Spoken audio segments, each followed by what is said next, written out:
กระทรวงสาธารณสุขได้ร่วมกับทางองค์การยูนิเซฟประจำสาธารณรัฐประชาธิปไตยปัตตานีลาวได้มีการจัดพิธีเปิดบทรายงานการวิเคราะห์บทบาทหญิงชายกับการให้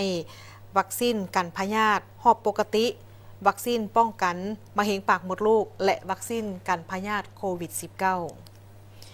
พิธีเปิดบทรายงานการวิเคราะห์บทบาทหญิงชายกับการให้วัคซีนกันพยาธิหอบปกติโดยการเป็นประธานของดร.ไพวันแก้วประเสริฐรองรัฐมนตรีกระทรวงสาธารณสุขมีผู้ต่างหน้าจากทางสถานทูตออสเตรเลียองค์การยูนิเซฟและคณะการที่เกี่ยวข้องเข้าร่วม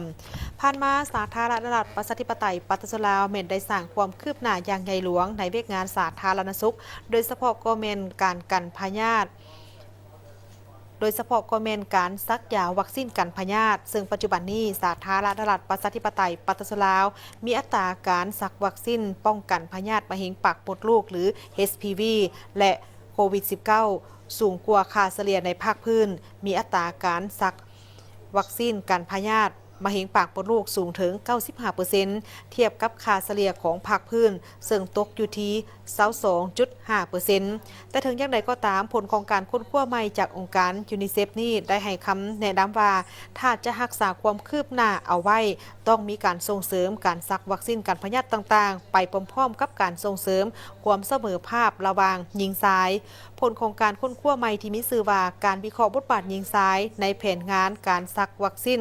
ป้องกันพยาธิหอบปกติวัคซีนป้องกันพยาธิมะเร็งปากมดลูกและโควิด -19 ในสาธารณรัฐประชาธิปไตยปัตตานีลาวได้แสดงให้เห็นว่า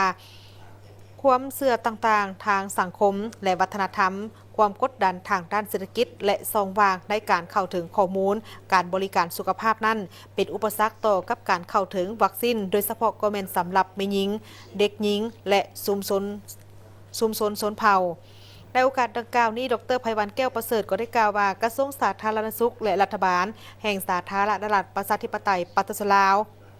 ได้สร้างให้สังคมลาวมีความปลอดภัยประชาชนทุกคนมีสุขภาพที่แข็งแรงมีการเป็นอยู่ที่ดีและสามารถส่งเสริมการพัฒนาของสาธารณรัฐประชาธิปไตยปัตตานีลาวให้ก้าวหน้าฉะนั้นกระทรวงสาธารณสุขจึง